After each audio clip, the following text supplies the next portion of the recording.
front nine, I'm going to do one test. Does chewing gum improve your golf? I feel smarter already. So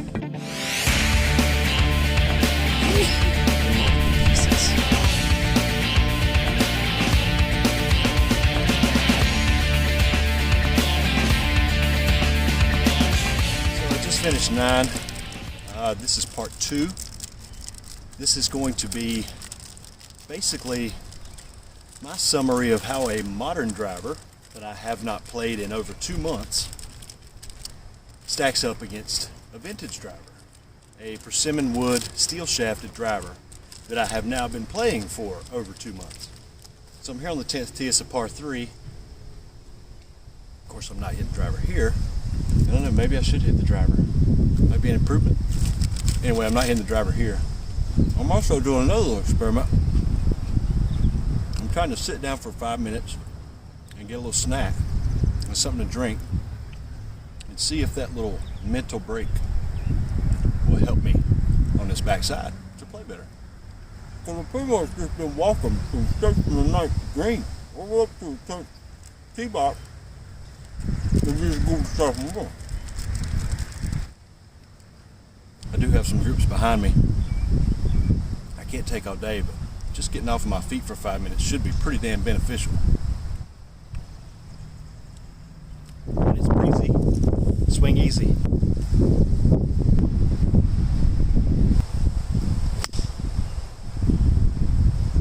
Just blasted that one straight right.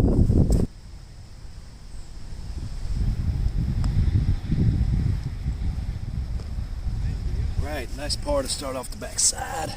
Now it's time for the driver. So what you've got here is what most people would call an average par 5.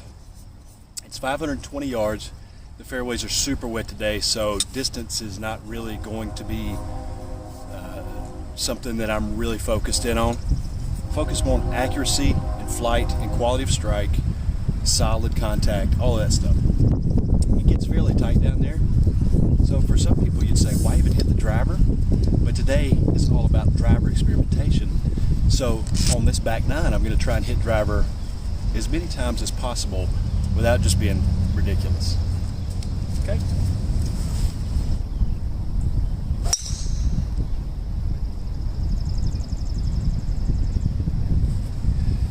Nice smooth draw, really great flight. Down the right side and coming back in. Pretty much how I just drew it up. There's one. See this great blue heron wandering through these weeds? Pretty cool. Marshland.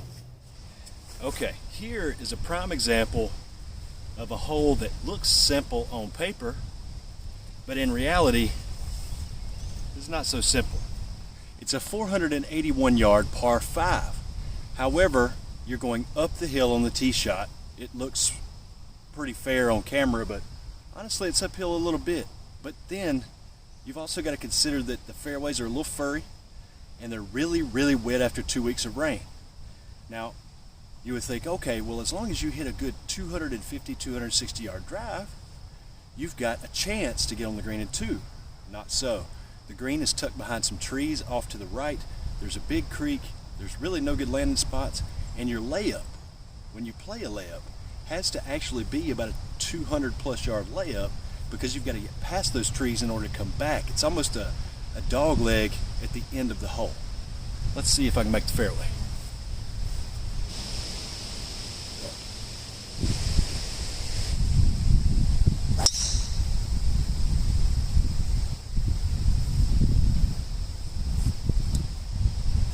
Well, that's a perfect drive right where I was aiming.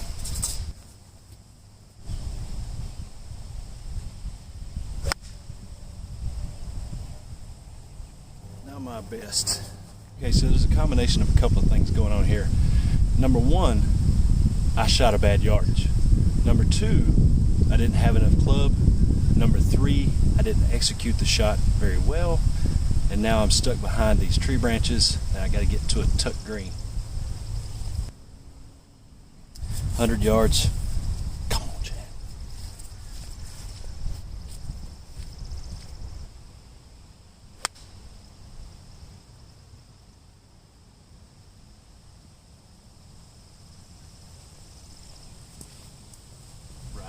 Right on, right on. What are you doing? This is supposed to be a driver video, man. Yeah, I know this is supposed to be a driver video, but the whole point of being able to play a really good drive, find the fairway with a decent yardage, is to set up your second shot, make sure that you have a good club coming into the green or into your layup, then being able to get putts like this for birdie by hitting the green because you set yourself up really well in the fairway to drop your scores.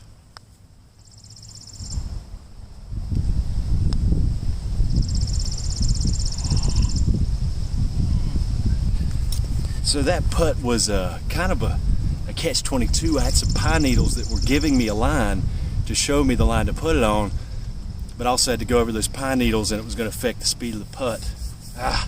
That's a great par though. It's a great par on this hole. I'll take it.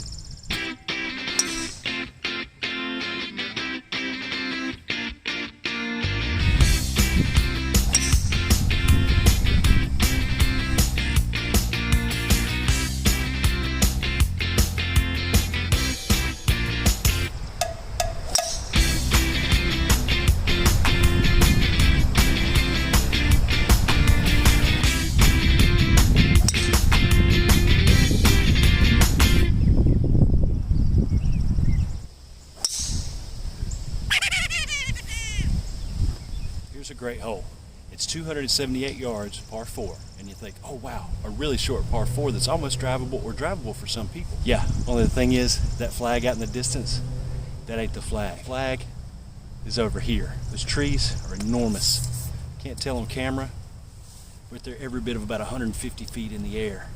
So normally I hit a 4-wood here, but I'm gonna hit driver today because this is a driver video.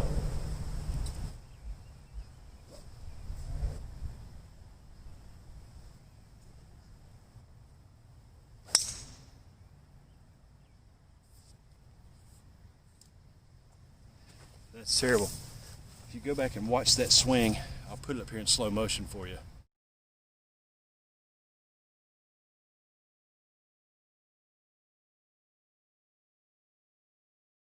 You can see that I've got this hip sort of jump in the swing that really just puts me out of position rather than holding still and just maintaining my position and staying still. And the result is really bad contact. It's in the fairway, but not in a good spot. Now you can see my dilemma. Over here is that little red flag. Here's my ball. There's this giant tree. I could just play out to the left and play it safe. I don't know, I'm really not going for any records today, so why not have some fun and see if I can pull off something. So I'm going to try and hoist an 8-iron up over these trees.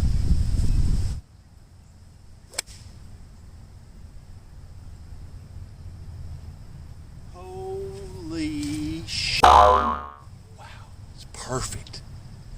Probably a touch left of the green. What a shot though. Great contact. Ooh. Now I did end up a little bit left, but I'm pretty much pinned high. This green is really tiny, so it's a hard green to hit anyway. Let's see if I can get up and down and save this par after a terrible tee shot.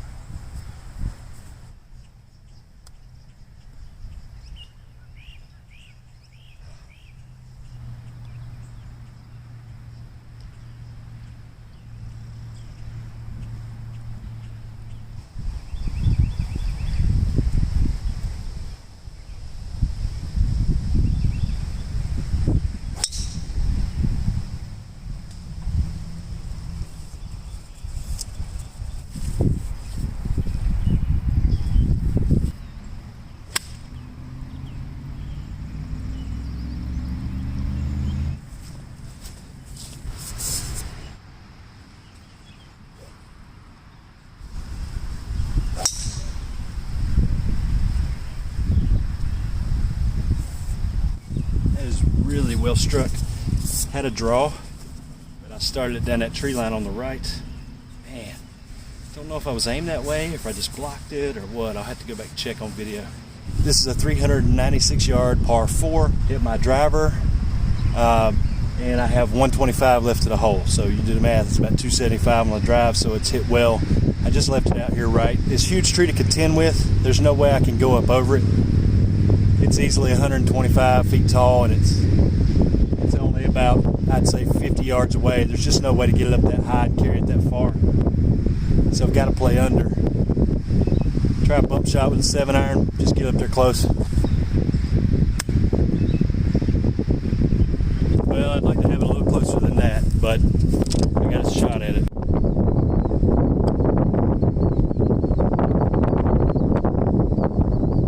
Okay, this is the last driving hole. This is 17. The next hole is a par 3, and it's my last chance to drive one down the fairway.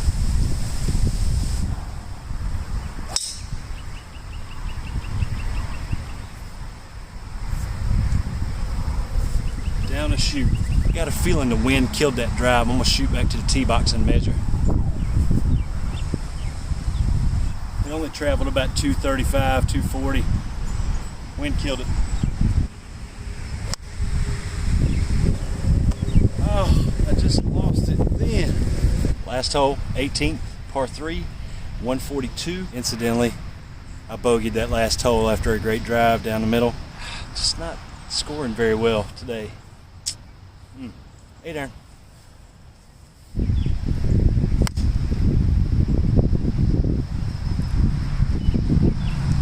We're dancing. All right, another birdie chance. This one is about 327 feet, give or take.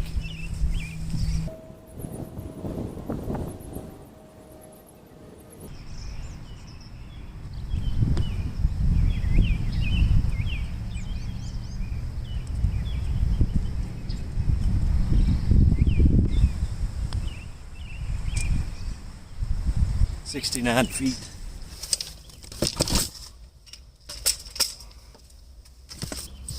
All right, so the back nine, where it was the modern driver versus what I've been doing with my vintage driver. Let's do the tally. So par is 35 on the backside. I shot a 40. That's 5 over par. That's not bad. That's about my average. I've only been playing maybe once or twice a month with very little practice, so I really don't know what I expect. I hit 4 out of 6 fairways on the back. 4 out of 6. That's really not bad. Now, the big thing is did the extra distance and the fact that I was playing out of the fairway more often help me to hit more greens in regulation? Well, I hit 3 out of 9 greens on the backside, which is about my average. So all in all, did hitting more fairways with a little more length help me with my score or my stats? Not really. But I did feel a lot more confident. And as I said, today I really didn't hit quite as many fairways as I did previously, which was 2 weeks ago, the first time I'd played my modern driver. I'm really not getting to practice much. I'm not getting to play much. So, you know, I didn't hit a lot of wooden drivers. I pretty much stuck to my persimmon 4-wood. But I did hit, over the course of that time, collectively, quite a few drivers. And I can tell you that the driver never performed quite as well as the 4-wood, so I pretty much just used my 4-wood as my tee club, and I could hit quite a few fairways with it. It was pretty dependable. However, you know that hitting like a persimmon 4-wood as compared to a modern driver, the distance, the flight, the consistency, they're not even going to be close. It's not even going to be close. So as I said, I played 2 weeks ago with the modern driver. I didn't film. I was just being selfish that day. I didn't film. I just wanted to go out and enjoy playing, and I wanted to try it myself. And honestly, I didn't have too high of an expectation for the modern driver because I've really been enjoying hitting the vintage woods and the steel shafts and that weight. But my swing has also been changing a little bit as well. And as your swing changes, sometimes different clubs that didn't used to play well for you, now maybe they do, and other clubs that were really sort of your rock and your fallback, your go-to, maybe they start to fail you a little bit. I'm not saying that's the case with the 4-wood. It's clearly not. I've been using it successfully now for a while, and I'm not saying that now my modern driver is just perfect and I can't miss a fairway and I can't hit it short, because I most certainly can. But I'll say this, the modern driver is probably going to stay in the bag for now. The 4-wood, the Titleist Persimmon 4-wood is going to stay in the bag as my safe tee club and my shorter off the tee box club. I shot a total of 81 today. That's pretty much my average, you know, nothing to write home about. But as far as the driver goes, I think I was averaging probably around 250. If all I ever do is average 250 or 260 off the tee, I'm totally fine with that. Thanks for watching. Thanks for subscribing. Share the videos around. Leave me some comments. Give me the thumbs up. Support the channel. Go visit Amazon by clicking the link down below and go buy something from Amazon, and then I get kickbacks from that. It doesn't have to be golf related. It can be anything you want. It could be a portable hot tub. It could be some breadsticks. It could be a couple of hats. It might be a whoopee cushion. You could buy anything. It doesn't matter. If you use my code by clicking below on the Amazon link and go buy whatever you're going to buy from Amazon, it doesn't cost you any extra money. It doesn't make you sign up for anything extra. All it is a portal to let them know that, hey, Bob logged on and went to Amazon through this channel, and that's it. So I appreciate it. Thanks for all the support. I'll see you guys next time.